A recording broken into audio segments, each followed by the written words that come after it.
that was the first half of our show. For the second half here, I did say I wanted to get into a sponsorship opportunity. We're going to talk about this for a second here. I'm going to load it up on BlueStacks. So I don't know if any of you have played this game yet. Final Fantasy 15, The War for Eos. They approached me about a sponsorship opportunity. And one of the things there, let's go ahead and turn that on. Make sure that's right. There we go. Put that on screen.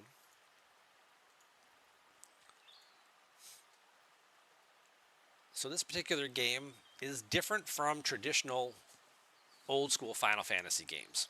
I loved the Final Fantasy franchise ever since I was a kid. I remember Final Fantasy 1 on the Nintendo, which was more like version 1A, as I would come to find out later. Final Fantasy 2 is the reason I bought a Super Nintendo when I was like 9 or 10 years old, 11 years old. It was like, that's what I wanted for Christmas, because all I wanted was Final Fantasy 2. And then the third game was the one, probably my favorite of the series for a while, which actually turns out is Final Fantasy 4 and 6, because there were other versions released in Japan that never made it here to the US. I found that out much later on.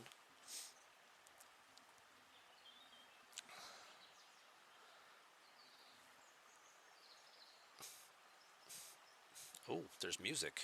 I'll have to turn that off if I can figure out how when it finishes loading. It's kind of nice though.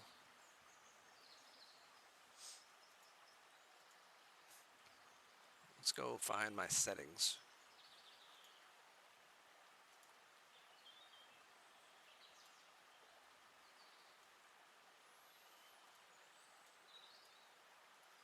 Let's go ahead and turn that off for now while we're talking. So anywho, loved Final Fantasy 1, 2, and 3. Super Nintendo, they switched at some point for Final Fantasy 7 to PlayStation 1 when that came out. That's probably one of the best games I've ever played. It was 4 CDs. It was amazing. The graphics and the quality pushed the boundary so much further than anything I'd ever seen before at that point in time. Required so many hours of gameplay to do everything, not just to beat the game, but then to do the chocobo breeding and racing, to go get all the hidden espers and then fight the super mega omega weapons and ultima weapons, to really like master that game out. And then 8 and 9 were great. 10, when it came out on the next platform, was amazing. And then I kind of steered away from console games for a little bit. There was another app game called Final Fantasy Record Keeper that I played for a number of years on my phone. It's still on my phone. And the whole purpose of that game was just recreating all of the fights, all the different fight scenes. It was all the turn-based battles, fighting the different monsters from all of the different Final Fantasy 1 through 15. And some of the other hybrid games like Mystic Quest and some of the other ones in between were also included in that. And I had a phenomenal time playing that game for 4 or 5 years. Probably one of the most consistent games I played on my phone for a very long time prior to this. So when I got this opportunity, it was like, okay, this is one I'm actually going to take a look at and see if it's any good and worth doing. And this game is a bit different than your traditional Final Fantasy games. This is more like a Final Fantasy, like Star Trek Fleet Command, like other RPG battle games, MMO battle games, and things like that. You're building a base, you're gathering resources, you're just doing it in a Final Fantasy theme thing. So here's the deal with this. You'll see there's a link right there in Stream Elements. There's a thing up there on the screen as well that kind of describes the different milestones, what you need to do. It's all based on creating an account. You download the game. So you hit the little link there, or that little scan that QR code with your phone. It'll get you the game, and you can download it onto your phone. You create a new account, you start playing. When you hit 100,000 total power, you reach the first milestone. That takes about an hour and a half to 2 hours. I did that the first night. It was very easy. Again, like starting a new account on Star Trek Fleet Command, most of the stuff is instant or very, very quick, less than a minute to get everything done and built and upgraded and whatnot, pretty quick. After you get to like 250, 300,000 points, then things start to take, a couple 5 minutes here, 10 minutes here, but again, not really long amounts of time. The second milestone there is 500,000 points. That was a grand total of about 6 hours, 5.5, 6 hours of actual gameplay. Again, getting from 350 to 500 started to space things out a little bit. I started noticing some timers. Buildings and things like that would be like 15 to 20 minutes a piece. There are speed ups, of course. Uh, Bigger buildings like your operations, well, your citadel here, these started to take like an hour or 2 hours. So these would be the things that this is what I would do like overnight or in the morning before I was going to log off for the day.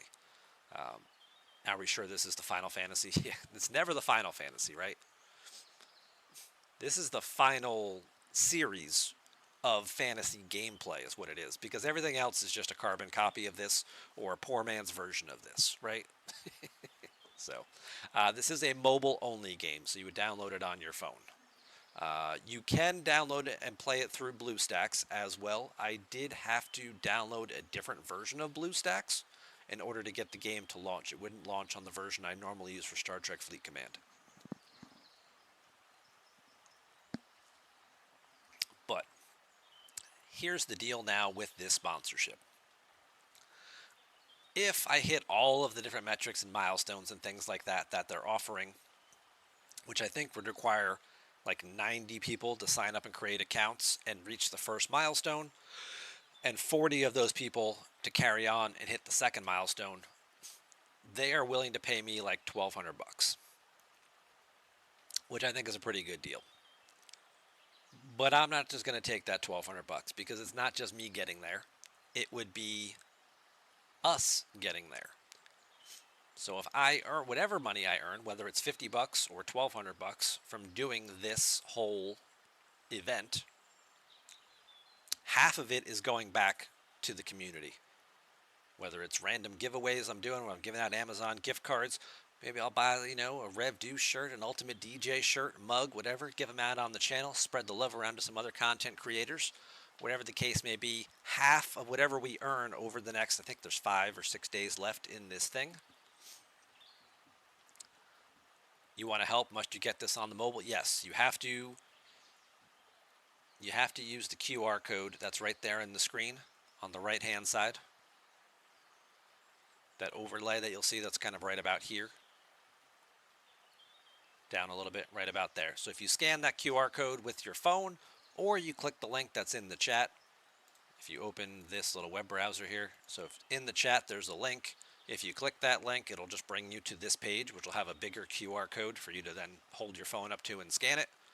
That will download the game onto your phone. If you do that, anything you do afterwards will now count to help me and us reach our goals as a community. There you go.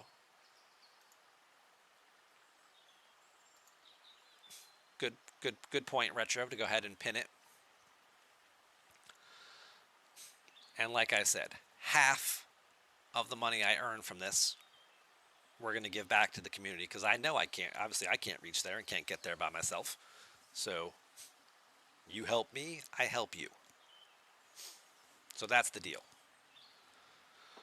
And we'll figure out exactly how we're going to give out stuff. We'll do some various raffles, probably on more than just one stream. We'll probably break it out over 2 or 3 streams to do some different giveaways, give more people opportunities to win. I don't know if I'll be able to track any type of list to see who actually completes it, but if you want to send me your screenshot to my, just PM me on Discord or whatever like that, and just send me like, hey, I just completed X milestone to try and help you out. Here's a screenshot of it.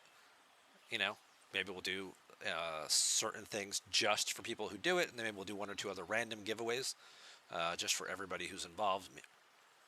So definitely want to reward the people who help make this accomplished.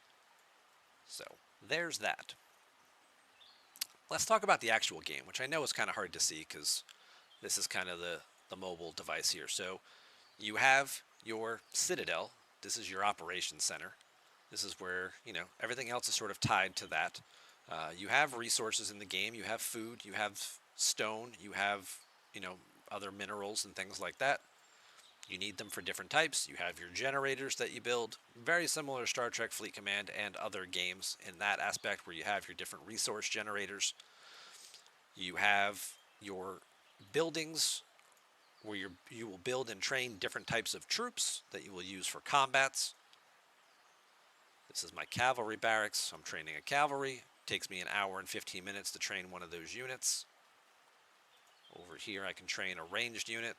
Again, these guys are tier 4, so they take a little longer to train. This is some infantry. Alright, we have the university. That's our research center. That's very much like our research and development. You've got 3 different trees. Technology, combat, economics. I did watch a tutorial video that someone else who's experienced with the game had posted.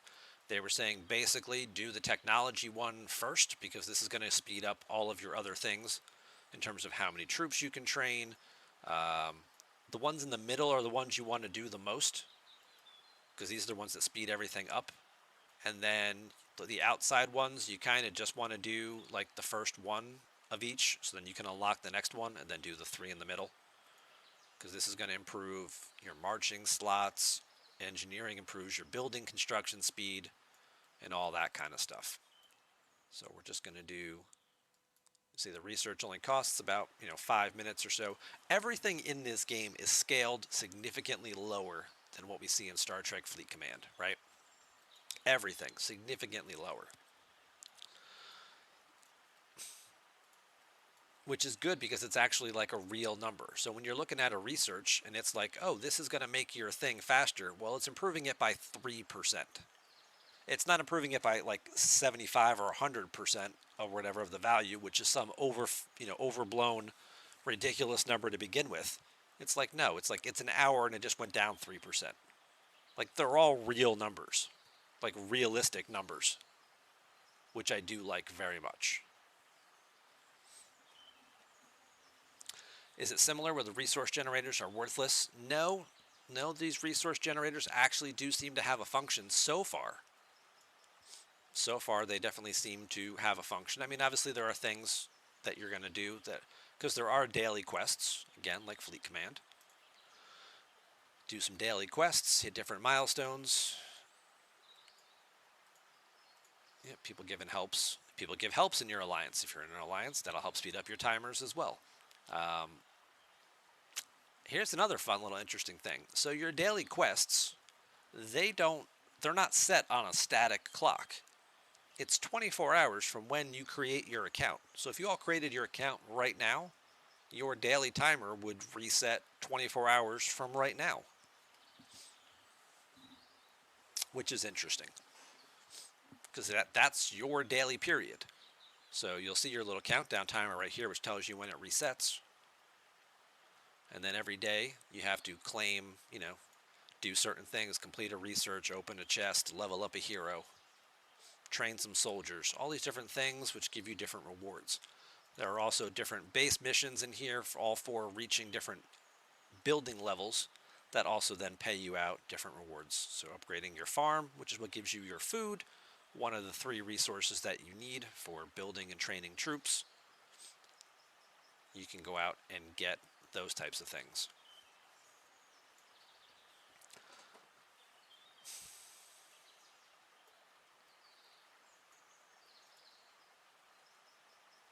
That's a rally. That's too late to join that. Alright, I mentioned guilds. Alliances. Oh, this is something else that happens. If you're offline for a while, little blobbies will come and try and attack into your base. This is how long it takes them to breach the wall, which is based on the level of your defense wall. All you really have to do is just click that, and then they stop and go away, and then you actually get little bits of loot and resources from them. My particular level 10 wall here. Walls intact, base defenses are good.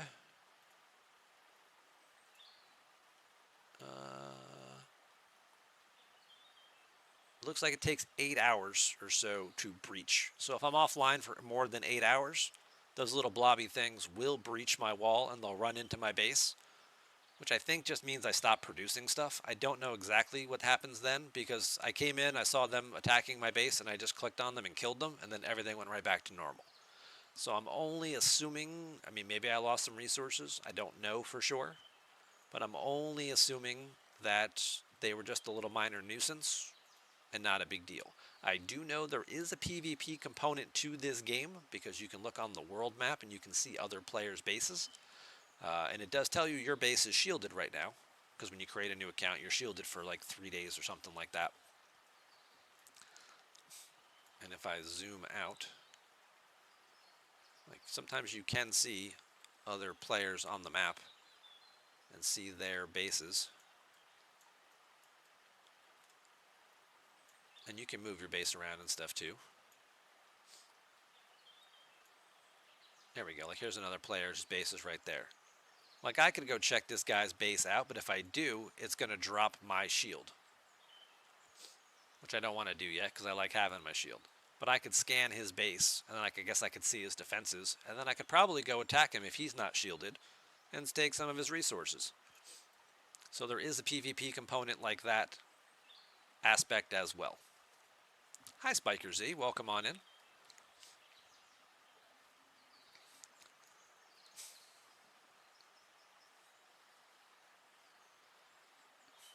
Olympus says, if I have a certain number of stream hours, make sure I hit the sponsorship, make sure you switch your game category.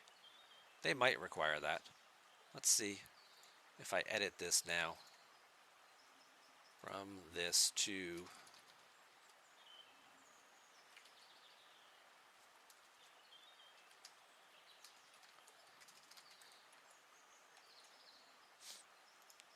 Well, let's go ahead and change that. Thank you for the reminder. I did mean to change that as well. So that's a good call out. So I'll make sure to update that as well.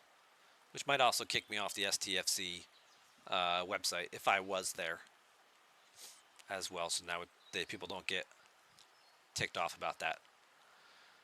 So, guess you missed the STFC part. Yeah, we did the STFC for the first hour. We're taking on a new sponsorship here. If you have any STFC questions, you can, of course, put them in the chat, and we'll talk about that normally throughout the game. But right now, this is a brand new sponsorship opportunity. It's the first sponsorship I've ever accepted. So, hopefully it goes well. But I do want to kind of showcase the game a little bit here. So, other things that you can do within your base. Oh, I logged in because it's the start of a new day for me. So by logging in for X number of days in a row, you get stuff. All right, so that's going to keep working. Is that done? Yep, that's done already. Okay, so let's go do this one then. That's an 18-minute one. We'll click on the handshake thingy, so then I ask people for help in my guild, and hopefully they'll give me some helps. That'll speed that up a little bit. Your helps are not tied to the level of your alliance or your guild in any way. They are tied to some stuff here in this little reward box. Nice. They are tied to the level of this particular building here called your guild hall. So as you upgrade your ops level, you upgrade your guild hall. And by upgrading it, which is what I've done now, I'm up to level 10. I can get 10 helps from my alliance. I don't know exactly what one help does, if it is like a minute reduction. But as you can see here, the building goes all the way up to level 30, so you can get 30 helps. So that'd be a pretty substantial reduction in time on these things. If it's the standard 1% or 1 minute, I don't know for sure.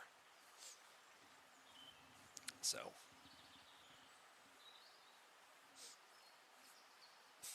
yeah, so there are helps. You should join a guild when you create an account. If you create an account, you should definitely do that. And every time you upgrade your ops level, this player suggested the first building you upgrade should be your guild hall, because that's going to then increase the number of helps you can get. And just like STFC, that'll speed things along for you, so you don't have to use any speed ups or anything like that. Also, if you want to help your players and other members of your guild, you can see the handshake above your guild hall. That'll give helps to everybody. You can also go into this guild tab button here, and there is a guild help button where you can see, like right now, these are all of my helps, but other players would show up here and you could just hit help all and give them helps as well. See, like somebody else just asked for help. So if I wanted to help this guy, I could either hit this to help him, I could hit the help all button to help everybody, or I don't even have to go into the building. I could just click that if I'm actually in my base and do that. They also give you little extra reward chests all the time. Now, the other aspect of it, which makes it very Final Fantasy based, is over, whoops, wrong tab, is over here in the Hero tab.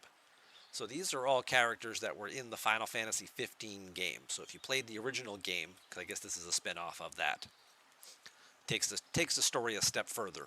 This is the sequel version, I guess, much like they did with Final Fantasy 10, and I think 7 also got sequels. So you have Prince Noctis, you have Prompto, Ignis, Gladiolus, and then there are some other ones like Iris and things like that that I haven't unlocked yet. And there are different campaigns to get some of these people. You got Sid, who's in so many of the Final Fantasy games, looks different every time. Carbuncle is here.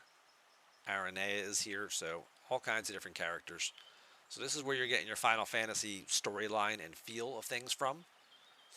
These are like your officers. You'll level these up. The more you level them up, the stronger their stats get, the different skills that they get, making them better in combat. I guess these are the different tiers as you tier up the officer and things like that too. I should create my own guild for this. I should. If I was going to keep playing for a little bit, I probably should.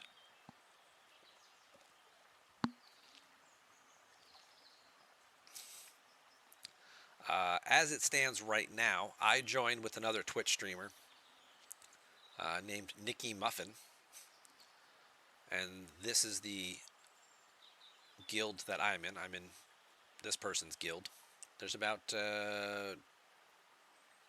or 12 other people. Actually, there's a bunch of us now.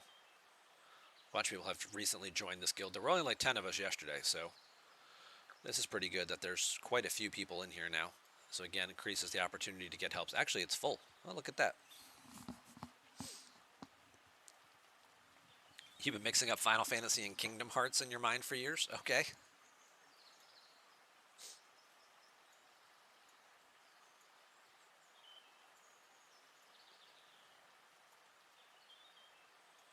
Alright, what else can we say about this game? So you're leveling up your heroes, you're doing your quests. We just did some of our dailies, we collected our logins. Let's talk about the economics of this game, because that's another big thing with all kinds of games. This game, compared to Star Trek Fleet Command, is so much cheaper. If we were to go into our shop, the price points of things in this game significantly lower. This is the in-game shop. Where's the actual money store? Here we go.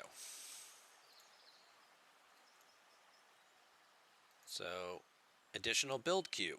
That's $5. Plus you get a whole bunch of resources. You want to boost your officers. That's only $5 to do that. Different types of bundles. Getting different amounts of gold and officer shards and different speed ups and things. $5. $5. Maybe they get more expensive later on, but it seems like a lot of the stuff you can buy is like $5 to $10. You've got the daily deal over here where you've got different packs. Okay, this one's $20. This one's 99 cents. So you're getting all kinds of value. This is a lot more in line with what I see a lot of other games charging. Star Trek Fleet Command is so wildly more expensive than 95% of the other games out there. This one feels a lot more in line with what I usually see in games, where the average thing is about $5 to $10, and then there's a few things above that that probably push it to about $20. But for the most part, it's relatively cheap to play and to purchase things and to actually gain progress. 30-day daily rewards, $5. Here's the premium pack, which is giving you even more value. Oh, that's only $10. So again, very, very low. If you want to buy a lot of gold, there you go. Here's your Vault of Latinum. But apparently it's actually a pretty decent return on investment there. So